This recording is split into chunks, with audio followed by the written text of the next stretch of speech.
Today, i-explain ko ang isang British psychological thriller film na ang title ay Exam. Spoilers ahead, kaya watch out at ingat kayo. Sa simula ng movie, 8 kandidato ang pinapakitang nagpe-prepare para sa isang hiring examination para sa isang profitable na corporate job. Yung ibang kandidato, minomotivate yung sarili nila with encouraging words, habang yung iba naman, nag-a-add ng konting touch-up sa itsura nila bago pumunta sa examination hall. Yung lugar, medyo madilim na may mga desk para sa bawat kandidato na nakaayos ng pantay-pantay sa buong room. Mayroon din mga camera para i-monitor yung mga activities nila.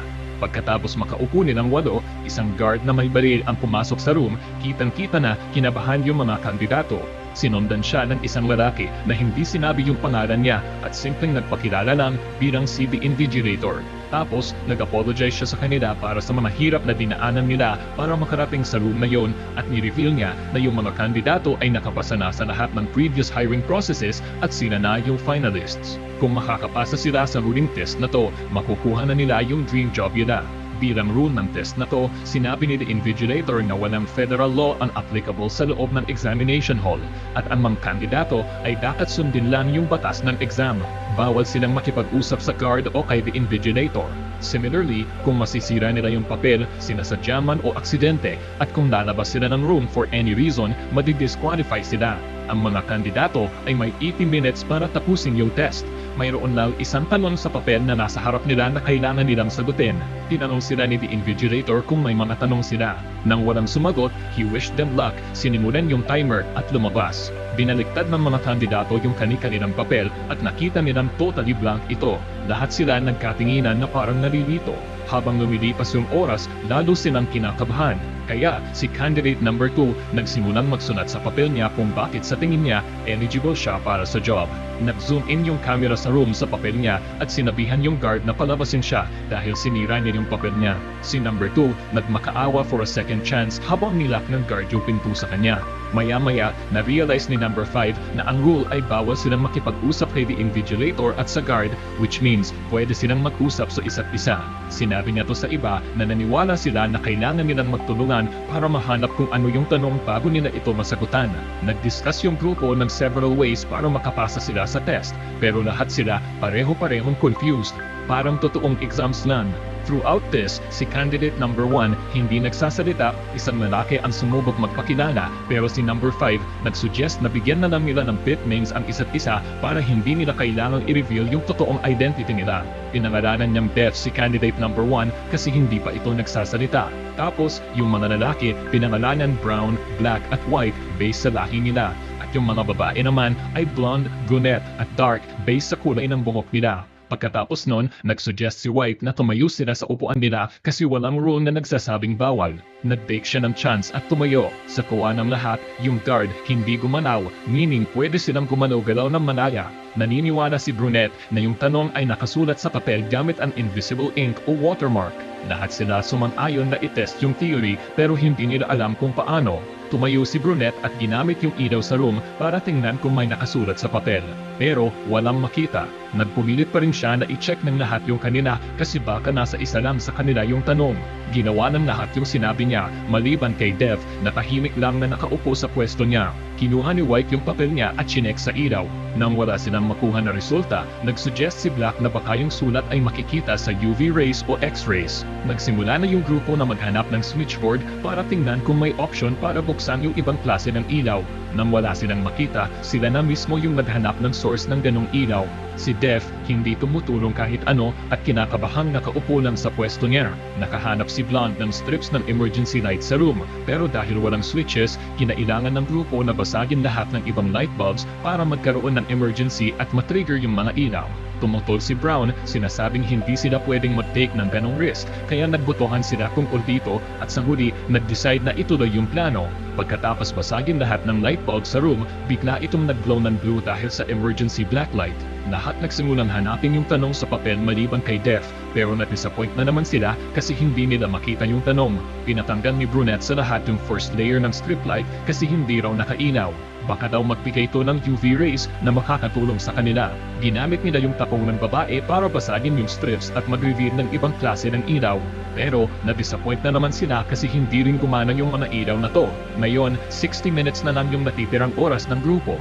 Isang frustrated na si White ang nagtanong sa lahat na mag-isip ng alternatives. Habang nagbe-brainstorm sila ng ideas, naisip ni White na pwede nilang gawin kahit ano sa papel ni number 2 dahil disqualified na siya. Kaya nagtipon sila sa desk niya at sinubukang i-trace yung papel gamit ang lapis. Wala pa rin lumabas na tanong. Tapos, pinulit ni White yung papel into sections para magamit nila pang experiment. Sunod, umihi siya sa isa sa mga papel para tingnan kung liquid activated ito. Pero, hindi rin yun gumana. Nagkaroon na mainit ang pagtatalo sina Black at White habang dinidiscuss kung ano yung susunod nilang gagawin, pero tumigil sila nang marinig si Death na umiiyak. Tahimik siyang humahabol-hol sa upuan niya habang pinapanood siya ng iba na parang natatawa.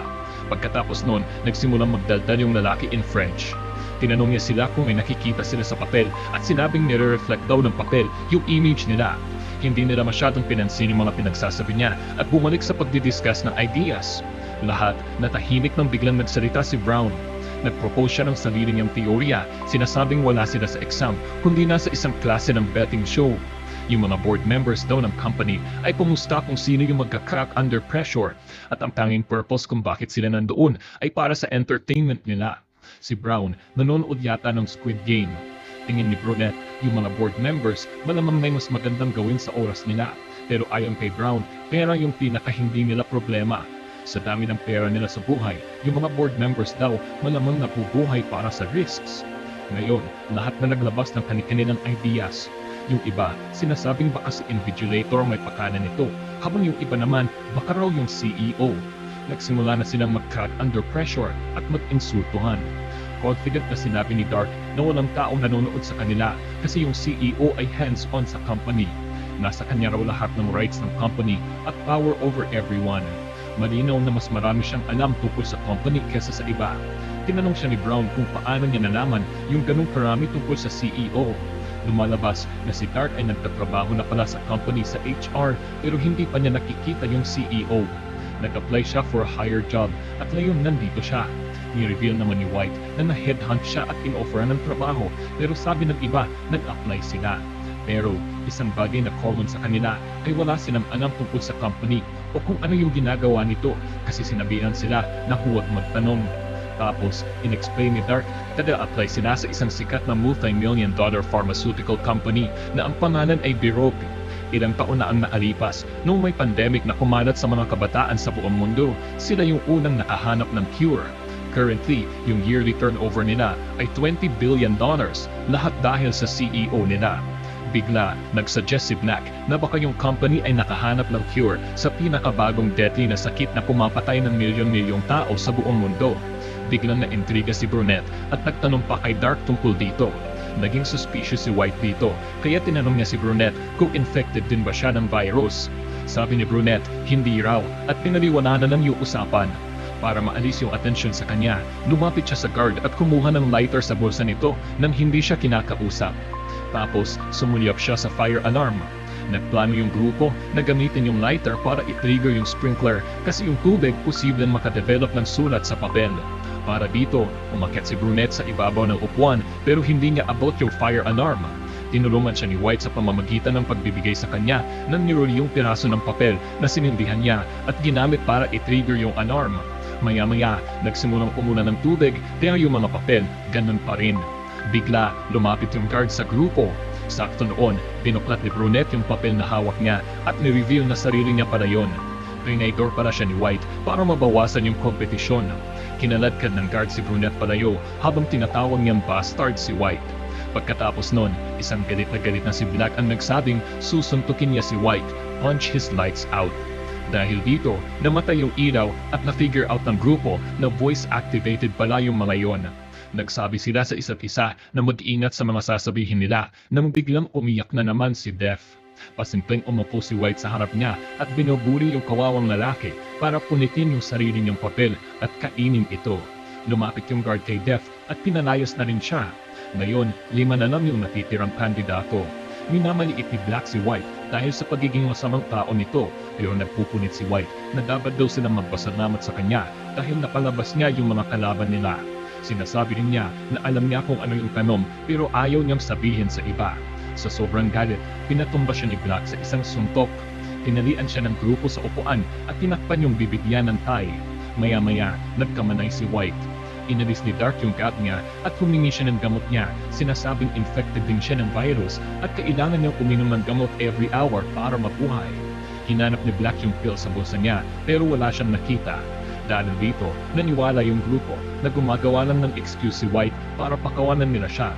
Pero sinabi ni White na isa sa kanila ang kumuha ng pill at nangakong sasabihin sa kanila kung ibabalik nila ito. Maya-maya, nawalan na naman siya ng malay at nagsimulang maninig. Yung iba, naniniwalang nagpe-pretend lang siya pero sabi ni Black, nagsi-seizure siya dahil sa virus. Nagsimula silang hanapin yung pill na sinasabi nila pero hindi nila makita sa room. With only 15 minutes left sa timer, chinek nila ang isa't isa para sa pill. Si Dark, suspect niya si Brown na kumuha nito at napatunayan tama siya nang makita niya yung pill na nakadikit sa chewing gum sa ilalim ng mesa nito. Sinubukan niya ipakain pa kay White pero tinapon ni Brown sa isang vent. Habang sinusubukan ang iba na kunin yun, isang stress na si Dark ang pumunta sa harap ng kamera at nakiusap kay The Invigilator na isave yung lalaki. Pero dahil kinausap niya si The Invigilator, agad siyang na-disqualify. Pagkaalis niya, nakuha ni Blonde yung pill gamit ang isang bobby pin at nasave yung buhay ni White. Kinalagan din niya ito sa proseso. Pagka-recover niya, tinanong siya ng lahat tungkol sa tanong na tinangako niya. Ni-reveal ni White na yung sagot ay yung mga kandidato mismo. Kanina pa sila naghahanap ng tanong pero tingin ni White walang tanong at kung sino yung matitira sa huli, yun yung sagot. Nariwala sa kanya yung iba pero bago pa sila makakilos, tumakbo si White para kunin yung baril mula sa guard. Tinulak siya ni Black at ito mismo ang nakakuha ng baril. Tinutok niya ito kay White na confident na sinasabing hindi siya mambabaril ng kahit sino. Kasabay nito, inatake niya si Black at nakuha yung baril. Pero noong gagamitin na niya ito, na-realize niyang may fingerprint recognition yung baril. Kaya ginamit ni White yung card at tinutok yung baril sa iba. Tinakot niya lahat na lumabas ng room ng pusa para siya yung manalo sa posisyon. Si Brown hindi lumaban dahil sa takot na mabaril at sinadyang lumabas. Isang takot na si Blonde ang dahan-dahang lumabas pero sumigaw ng lights out sa huli. Naging sobrang dilim ng room kaya si White bumaril na lang sa kung saan saang direksyon. Nang bumalik yung ilaw, bumagsak si Black sa sahig na may butas ng bala sa dibdib. Lumingon si White at nakita niya na si Blonde may isang paa pa sa loob ng room. Babariin na rin sana niya ito pero napansin niya na huminto na yung timer. Ngayon, lumakad si White papunta sa camera at sinabi kay The Invigilator na siya na yung winner ng competition. Lumapit sa kanya yung guard at pinakita sa kanya yung oras. Nagulat si White nang makita may 20 seconds pa silang natitira, meaning disqualified siya dahil kinausap niya si The Invigilator. Tapos, ni-reveal na si Death pala yung nagbago ng oras habang busy silang nagdi-discuss ng ibang bagay. Sa huli, ang natira na lang ay si Blonde. Pumasok siya sa room at kinuha yung salamin ni Death na nahulog noong kinukuha ito palabas. Gamit yun, tinignan niya yung papel at nakita niya Question 1 na nakasulat dito. Sa sobrang gulat niya, pumasok si Death sa room at ni-reveal na siya pala yung CEO ng company at nasa test siya para bantayan ng lahat. Lumapit si Blonde sa kanya at sinabing, No! Napangiti yung CEO at si The Invigilator, nakikitang na-figure out na niya yung tanong at nakapasa sa test. Lumalabas na noong tinanong sila ni The Invigilator kung may mga tanong sila sa simula ng test, yun na pala yung tanging tanong na kailangan nilang sagutin. Yung buong exam ay ginawa para i-test yung intelligence at attentiveness ng kandidato. Hinire nila si Blonde bilang sekretary ng CEO pero hindi niya tinanggap yung trabaho kasi ayaw niya magtrabaho sa isang organisasyon na pumapatay ng tao. Ni-reveal ni The Invigilator na si Black ay hindi naman talaga patay at yung bala na tumama sa kanya ay isang capsule na nagpapadaling ng sugat pagkatapos tumago sa katawan. Ito pala yung magical na gamot na bago nilang na-manufacture na kayang magpagaling ng kakaibang sakit sa mundo. Sa huli, tinanggap ni Blonde yung trabaho at natapos yung movie habang nakikipag-shake hands siya sa CEO. Mag-subscribe kayo for more videos like this, i-turn on yung notifications at mag-leave ng like para ma-help yung channel. Thank you for watching!